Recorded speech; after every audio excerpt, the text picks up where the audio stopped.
But now I invite you to turn in your Bibles to John chapter 6. John 6, as we pick up with our text in the New Testament. Those who had flocked to see Jesus, and really the end of the matter. We're looking this morning at John chapter 6, verses 66 through 71.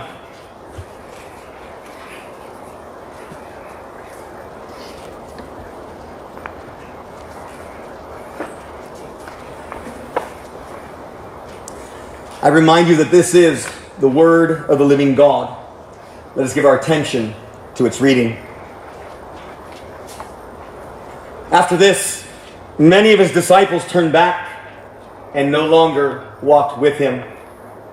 So Jesus said to the 12, "Do you want to go away as well?" Simon Peter answered him, "Lord, to whom shall we go? You have the words of eternal life, and we have believed and have come to know that you are the Holy One of God." Jesus answered them, "Did I not choose you, the 12? And yet one of you is a devil." He spoke of Judas, the son of Simon Iscariot, for he, one of the 12, was going to betray him. The grass withers and the flower fades, but the word of our God will stand forever.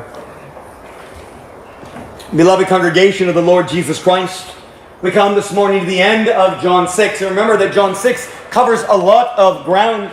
It has taken us now, as of this morning, 9 weeks to go through the whole of it. In breaking it down, though, we don't want to miss the trajectory of the whole chapter. Remember back in the beginning of John chapter 6 and verse 2, there was a large crowd that had followed Jesus. They saw the signs that he was doing. Jesus has, it says there in verse 10 that Jesus has them sit down, and there's over 5,000 in number. He fed them. He was declared to be the prophet spoken of in Deuteronomy 18, and in fact they wanted to take him and to make him king by force. But Jesus knew their thoughts. He knew that their forcing the kingdom on him was as problematic as Satan offering it to him in the temptation. He is the king, all glorious above.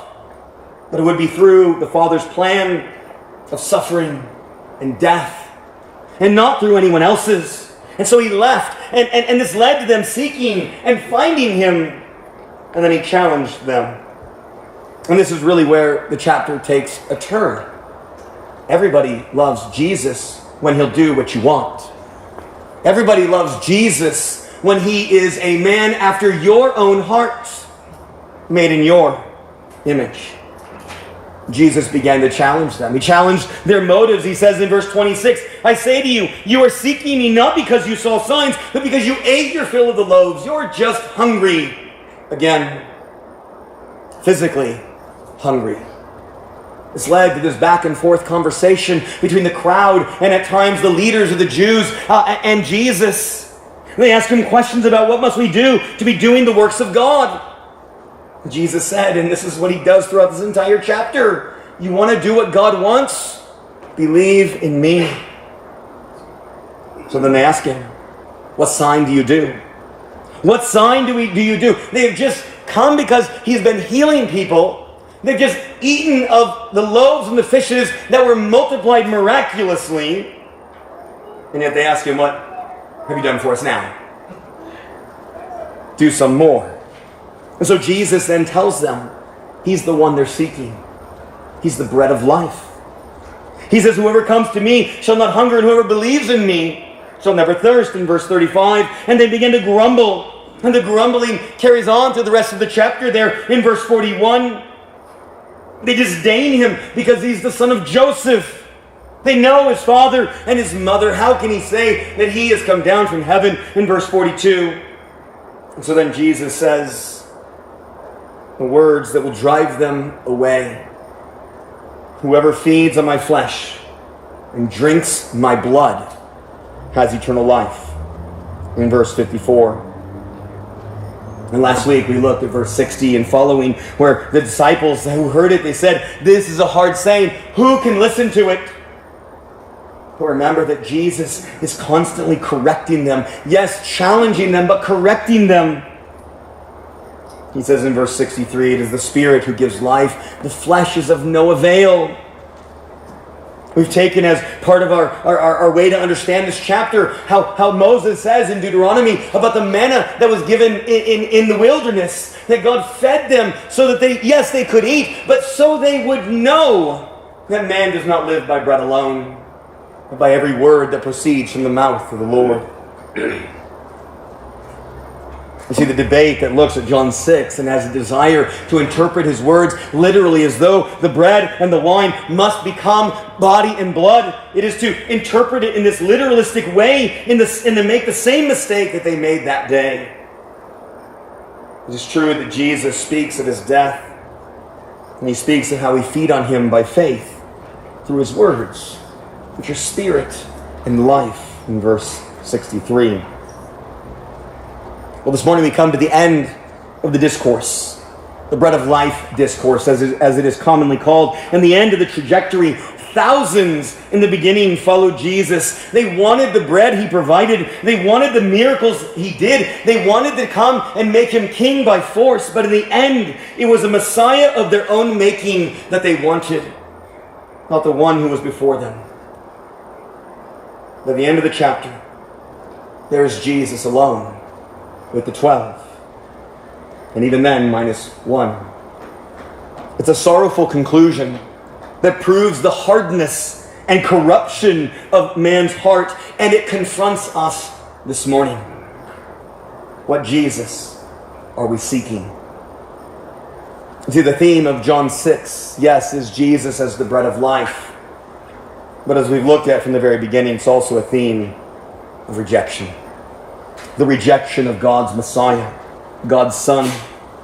But we should know that this is where the chapter was going all along. For the manna from heaven that Jesus spoke of was a reminder of how the people of God in the Old Testament had rejected the Lord and rejected the prophet he gave them. Through it, though, God was building something that could not be broken, something eternal. For the stone that the builders rejected has become the cornerstone. Psalm 118. This is the Lord's doing. It is marvelous in our eyes. And so let us marvel.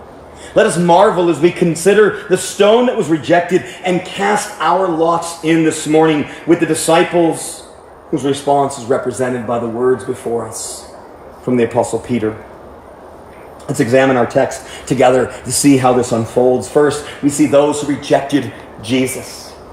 After this, many of his disciples turned back. Right away, we are told what happens. After the hard saying, after Jesus has corrected them, after he has gone back and forth to try to help them to understand, they turn back. They desert him. It's a metaphorical expression, of course, to retreat, to forsake him. They had tasted and witnessed Jesus' healings and eaten of the bread and fish that he had multiplied. Perhaps some of them had even been present at the wedding in Cana of Galilee. They had tasted the wine that Jesus had made from the water. Perhaps even more shocking, they heard the words of Jesus.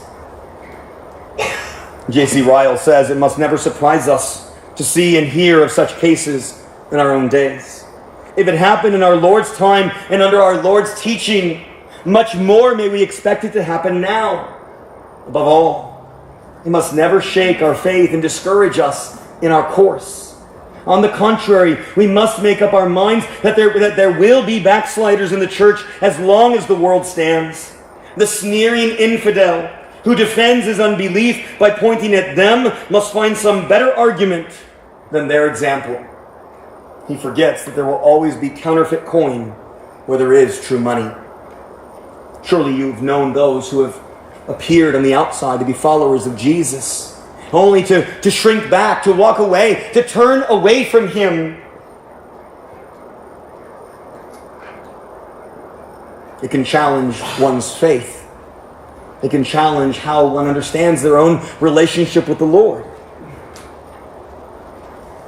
We must set our gaze toward our Savior. We must not let those who might walk away deter us from walking on. these who were there, they turned away.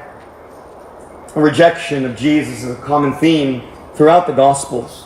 Whether it's the rich young ruler in Matthew, Mark, and Luke, the Pharisees, the Sadducees, or the scribes, or even these many disciples. The reality of such rejections reminds us that this is why Jesus had come.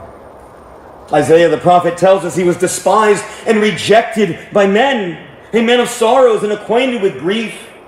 And as one from whom men hide their faces, he was despised, and we esteemed him not. John's own gospel opens by telling us he was in the world, and the world was made through him, yet the world did not know him. He came to his own, and his own people did not receive him. The reality of their apostasy is clear.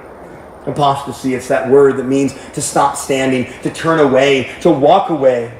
But what is the extent of their apostasy? It says they no longer walked with him. The word that is used here for walking with Jesus denotes a kind of closeness. A closeness in following, a sort of footstep pattern. In the Greek word it's used in the Septuagint when God is said to come into the garden walking in the cool of the day to be with Adam and Eve. The walking that was interrupted by their sin. It's the kind of walking that the Apostle Paul speaks of in Ephesians, that he says, I therefore, a prisoner for the Lord, urge you to walk in a manner worthy of the calling to which you have been called. To walk in love, as Christ loved us and gave himself up for us. It speaks of their way of living, their way of life, the direction they are going. And so they no longer walk with Jesus. Now, this might confront us with a question, undoubtedly it does, about their eternal fate. Did they stop walking, never to walk again with Jesus? Or was it only a halting for a time? The truth is, we can't know for certain the answer to that question.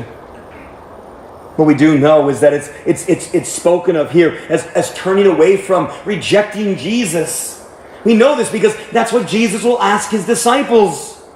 Do they also want to leave? Now, it is true, if you were to look at the rest of Scripture, and especially John's other writings, that we know, of course, that those who walk away, and walk away permanently, never really, truly followed Jesus. They went out from us, but they were not of us. For if they had been of us, they would have continued with us, John says, in 1 John 2, in verse 19.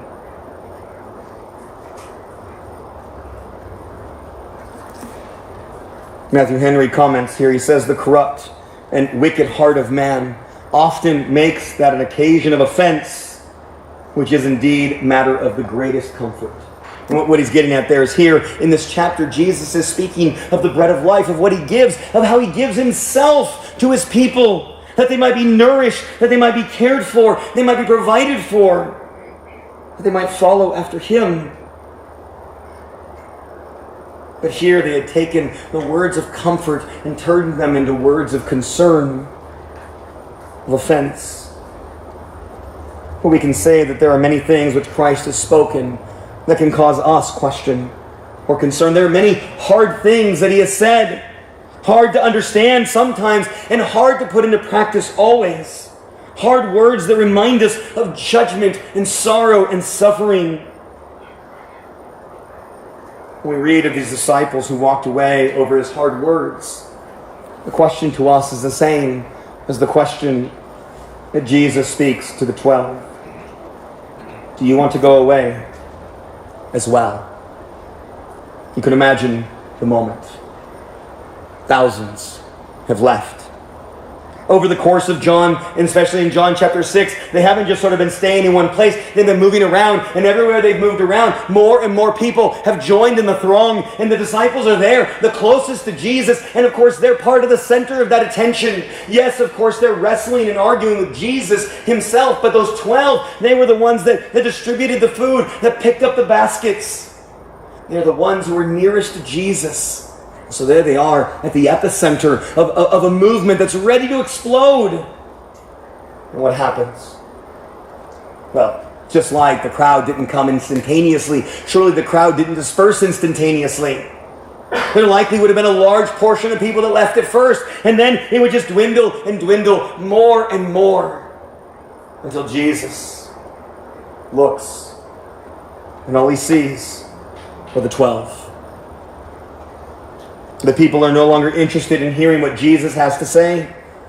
As the crowds disperse, the once popular 12 would be left there standing with Jesus alone, and he turns to them and he knows their thoughts. And it's the fact that he knows their thoughts that this question is of such significance. Jesus doesn't say, "There's no way you would ever want to go away." No. He asks, "Do you want to go away as well?" These are not bare matter-of-fact words. In the Greek, Jesus' words begins with the negation, indicating that he does expect them to remain. But as one commentator pointed out, this brings a sense of great poignancy to the moment. You do not want to leave too, do you? As one translation puts it. There is sorrow in these words. Jesus came from heaven to earth to face rejection, but he was neither robotic nor giddy about it. There's a weightiness to this moment as it's dwindled down to the 12. And he says, "Do you want to go away? Everyone else is left. Do you wish to go as well?" Well, Peter, being the one who is usually first to speak, he asks a question. In verse 68, and we're in our second point. "Lord, to whom shall we go?" Peter is often the first one to speak.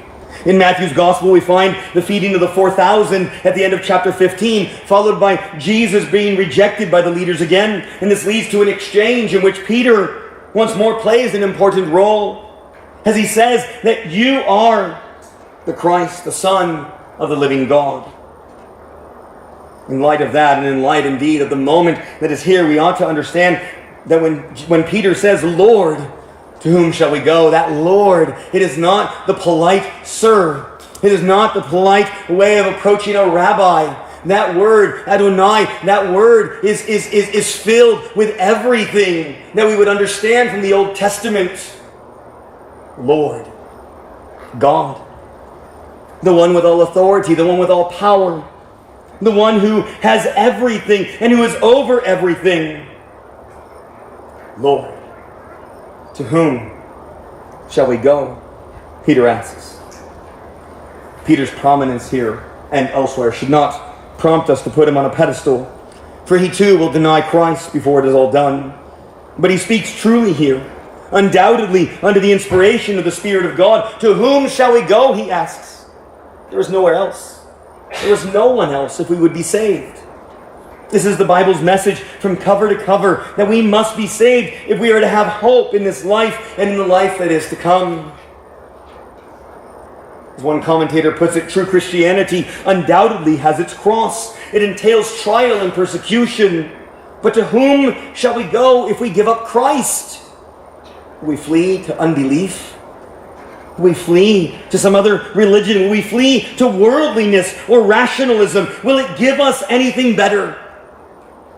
The answer is clear. They cannot. They cannot, because there is nowhere else we find the words of eternal life. You see, this is Peter's trust. Notice that Peter doesn't say, "We won't walk away because we understand everything you've been saying. We won't walk away because we know way more than those fools did. We won't walk away because we're better, we're smarter." He doesn't say we won't walk away because nothing you've said is too hard for us to understand or obey. No. To whom shall we go? You have the words of eternal life. This is what matters. This is why Peter says that they can't walk away, that they are bound to follow after Jesus. All that matters is that he has the words of eternal life, and he alone. This, of course, is a clear summary of everything we've seen so far as we've looked at the life of Jacob, as we've sung Psalm 73. There are times when believers, true believers, wrestle with doubt, wrestle with questions or struggles, wrestle with sin, temptation, trials, you name it. There's always a wrestling. But what's the option? To give up? Jesus alone has the words of eternal life.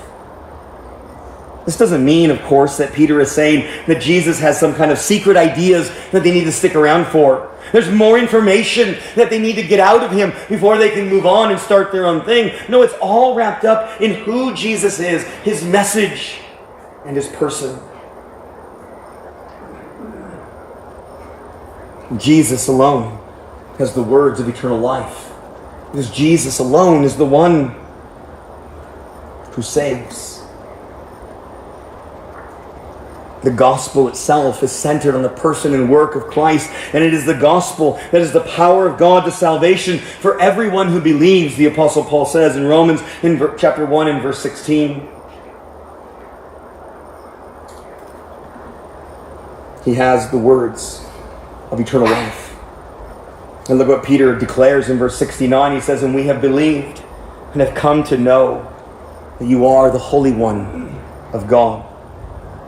Peter here uses verbs that are in the perfect tense, signifying a culminated act that has become a settled state of being. This is not something they debated among themselves. Even though Jesus' words might be hard, and even if they don't understand them all, surely if they're not able to obey them all, they believe Jesus. They entrust themselves to him. With him is life, and without him is death. Notice how Peter puts it. We have believed and have come to know. We have believed and come to know. In a sense, there we have together that idea of faith and walking in it. That as we begin with Christ, we may not have as many answers as we will as we walk along, but we become convinced. Peter has become convinced. Along with the others, that Jesus is the Holy One of God. This is equivalent to him calling Jesus the Christ, as he does in Matthew's Gospel. He is the Holy One of God, for he is God's only begotten Son. He is the one who is set apart. That, after all, is what holy means. Interestingly, in the New Testament, the Holy One of God is only used one other place. It's in the Gospel of Mark, and it's uttered by demons. But in the Old Testament, the Holy One surely picked out the God of Scripture. Psalm 78 and verse 41 says they tested God again and again and provoked the Holy One of Israel. Psalm 16, David brings together the Holy One who is God with the Messiah. You will not abandon my soul to Sheol or let your Holy One see corruption. Jesus is the Holy One of God.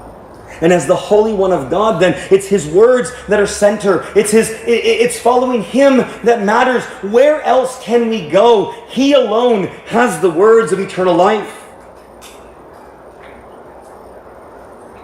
By saying that he is the Holy One of God, then Peter is acknowledging, he is declaring, he is recognizing that Jesus is the one who has authority and power to bestow eternal life on those who believe.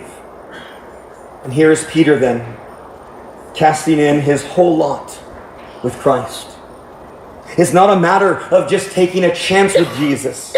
It's not a matter of dipping one's toe in, but rather Peter is saying it's everything.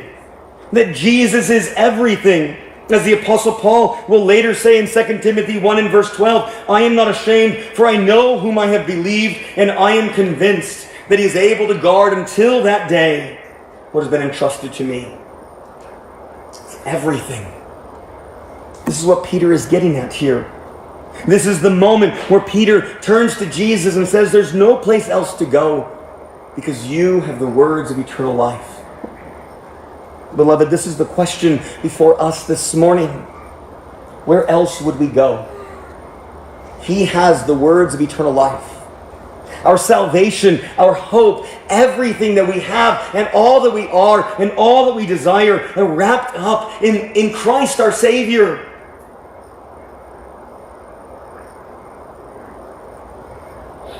The call to us then is to cast our lot in with Jesus. As J. Gusson Machen wrote, Christ will do everything or nothing. And the only hope is to throw ourselves unreservedly on His mercy and trust Him for all.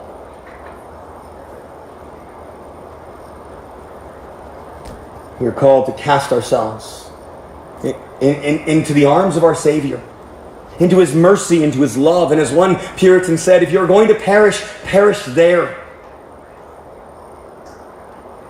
Where else would we go? He has the words of eternal life. Just a couple more verses to wrap out our message then this morning. Because there is one who is there who does not cast his lot in with Jesus. And what's amazing is that Jesus knows this. Now, I've said this from the very beginning of John chapter 6, is that Jesus is there ministering to the crowds, providing them with the bread and the fish, healing them, speaking with them, wrestling with them, even in His words, and knowing that they were going to walk away. And it was just stunning to think of the way that Christ gave of Himself, even though He knew. He knows what's in man, John tells us in John chapter 2. He knows what's in man. He knew who would walk away, and yet He still gave Himself to them. Jesus knows about Judas. Verse 70, Jesus answered them, "Did I not choose you, the 12?" Now, before we get to Judas, just notice there's an allusion here to the Old Testament where God chooses the 12 tribes of Israel, those descendants of Jacob that we've already learned about in Genesis. These are the chosen people of God. And there's actually a parallel, right? It's not because they're better. It's not because they're smarter. It's not because they're going to perform the tasks properly. No. Deuteronomy chapter 7 tells us that you are a people holy to the Lord your God. The Lord your God has chosen you to be a people for His treasured possession out of all the peoples who are on the face of the earth. It was not because you were more in number than any other people that the Lord set His love on you and chose you. For you were fewest of all the peoples. But it is because the Lord loves you and is keeping the oath that He swore to your fathers, that the Lord brought you out with a mighty hand and redeemed you from the house of slavery. It was because God set His love upon them. Moses reiterates in Deuteronomy 10 in verse 15. It is because of God's work of redemption. And so here, when Jesus says, "Did I not choose you, the 12?" we're reminded both of the choosing, but we're also reminded of the community that Christ is establishing. That in the Old Testament, that visible church of Israel was the community of God's people. So also in the New Testament, Christ's choosing forms the community of God's people. Ephesians 1 and verse 4, even as He chose us in Him before the foundation of the world, that we should be holy and blameless before Him. Put on then as God's chosen ones, Colossians 3 and verse 12. Or the Apostle Peter bringing it all together with Old and New Testament. You are a chosen race, a royal priesthood, a holy nation, a people for His own possession, that you may proclaim the excellencies of Him who called you out of darkness into His marvelous light. Once you were not a people, but now you are God's people. Once you had not received mercy, but now you have received mercy. We see the affirmation then of Jesus' choice, but also of His rejection. As I said, the trajectory of John 6 is one of rejection, and truly the trajectory of the entire Gospels is one of rejection. He says, and yet one of you is a devil. Matthew Henry comments, he says, hypocrites and betrayers of Christ are no better than devils. He said Judas not only had a devil, but he was a devil. So let us note that he, even now, even in this moment, even as Judas is outwardly affirming that he is going to stay, not contradicting Peter, not walking away with the crowds, but even now he is called the devil. Long before the betrayal and crucifixion, this helps to show that he never was a faithful disciple, even from the first, even from the beginning. Now you might be thinking that there is another disciple that Jesus makes this kind of charge against. It's Peter. Remember in Matthew chapter 16, when Peter confesses that he is the Christ, the Son of the living God, Jesus goes on to talk about his death and resurrection, and Peter rebukes Jesus. He tells him no. And so Jesus turns around and tells Peter, "Get behind me, Satan. You are a hindrance to me." It's a shocking statement that he makes to Peter, but it's a shocking statement here too, as he says to the 12, "One of you is a devil." Well, we condemn the wickedness of Judas Iscariot. Let us not forget that even a true-hearted believer may so far err and be mistaken that he needs to be sharply rebuked and called Satan. And I just draw that out because it's not as though even here from the eyes of the disciples that they were able to understand, able to see. Jesus knows. They do not. This is why his words to them were so important. Do you want to leave also? Lastly, in verse 71, we see the affirmation of Jesus' knowledge. He spoke of Judas, the son of Simon Iscariot, for he, one of the 12, was going to betray him.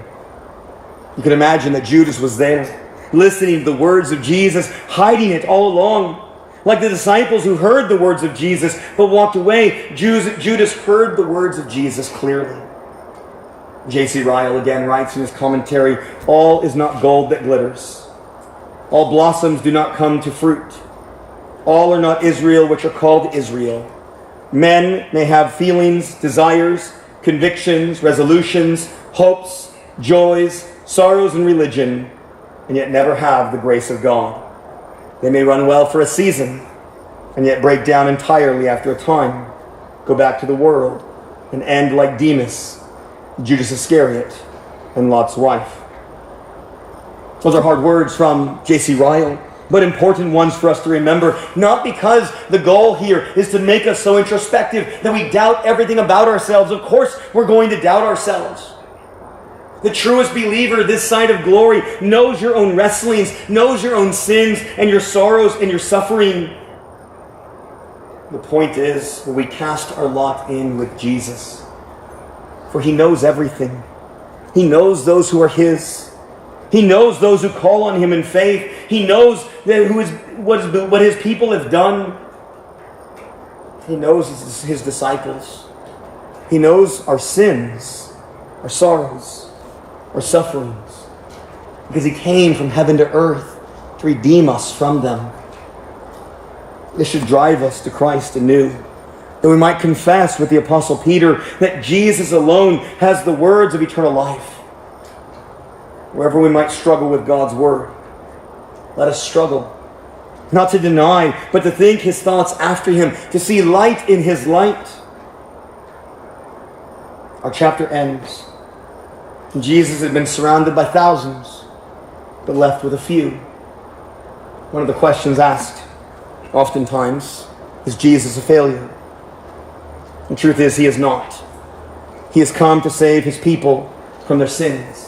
And this he would do to the uttermost. Let us cast our lot in with those apostles who trusted him that day, with those who have trusted him through the ages and never been put to shame. Trust him with our sorrows, with our struggles. Trust the one who is the Holy One of God. Indeed, trust him because in sweet communion with him, we truly have all that we need.